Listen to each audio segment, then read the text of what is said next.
மாண்புமிகு முதலமைச்சர் அவர்களுடைய பார்வை நம்முடைய கரும்பு விவசாயம் மீது கனிவோடு இருக்கிறது.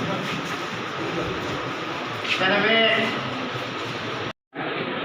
நான் இந்த பகுதி சட்டமன்ற உறுப்பினர் முறையில் கோபாலபுரம் சட்டமன்ற ஆணையில் கடந்த 2006-11 கொண்டு வரப்பட்ட கோச்சி துணை மின் நிலைய திட்டம் நிலுவையில் உள்ளது போயிட்டு ஒரு கோரிக்கை வச்சாங்க. விவசாயிகள் மனு கொடுத்தாங்க.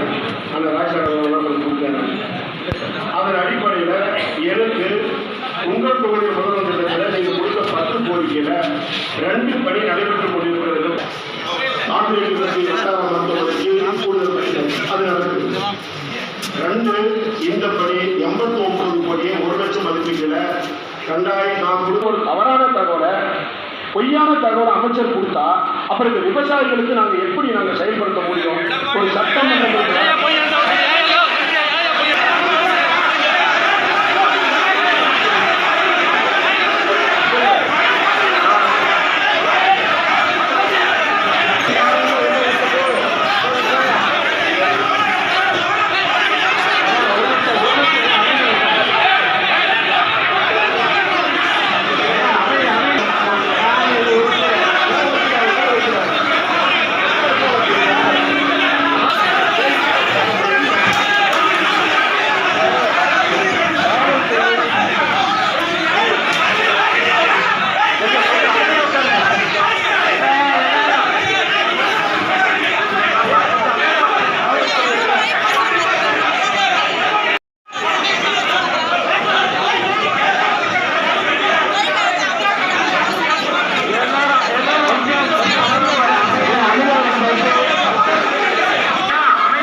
உள்ள போய் அந்த தேவையில்லாத மறைச்சு இல்லையே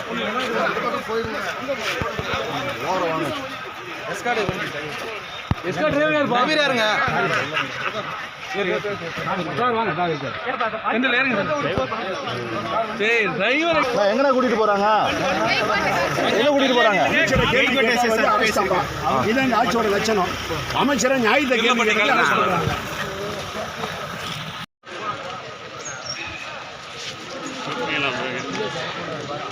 முருகேசகா ஆளே காலை இல்லை நாளை எழுத தள்ளாடக்கு சிஐடி சிஐடி இல்லடா சிஐடி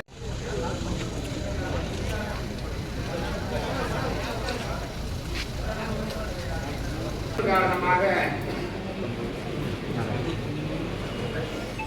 சாகுபடி உற்பத்தி குறைந்திருந்தாலும் கூட அகில இந்திய அளவில் நான் இப்போ 21ஆம் தேதி சட்டமன்றத்தில் கேள்வி வச்சப்போ அமைச்சர்களுக்கு பணி 45% நடைபெற்றுக் கொண்டிருக்கிறதுன்னு சொன்னார்.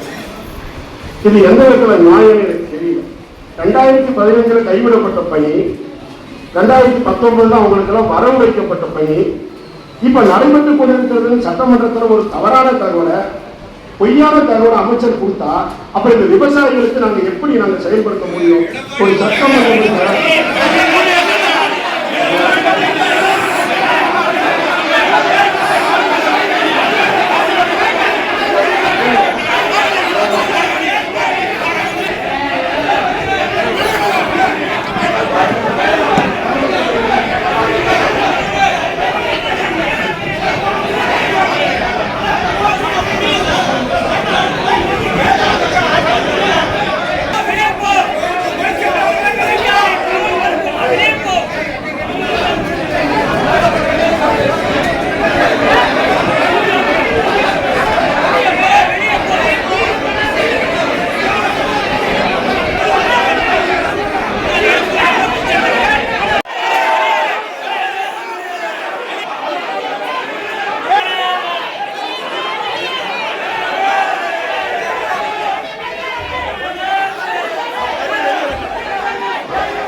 யாருமே கிடையாது. விவசாயி இல்லாத திமுக ரவுடிகளை கொஞ்சம் கூட்டம் எடுத்தீங்களா?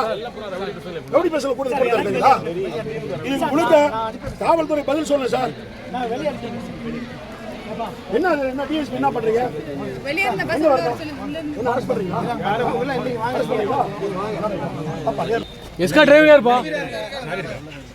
ஏன்னா நீங்க ஒன்று போறீங்களா? ஏன்னா உங்க போறீங்க.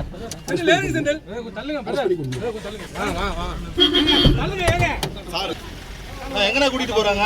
என்ன சொல்றாங்க? எங்க கூட்டிட்டு போறாங்க? அமைச்சரை கேள்வி கேட்டா வந்து அரெஸ்ட் தான்பா. இதான் அந்த ஆட்சியோட லட்சணம். அமைச்சரை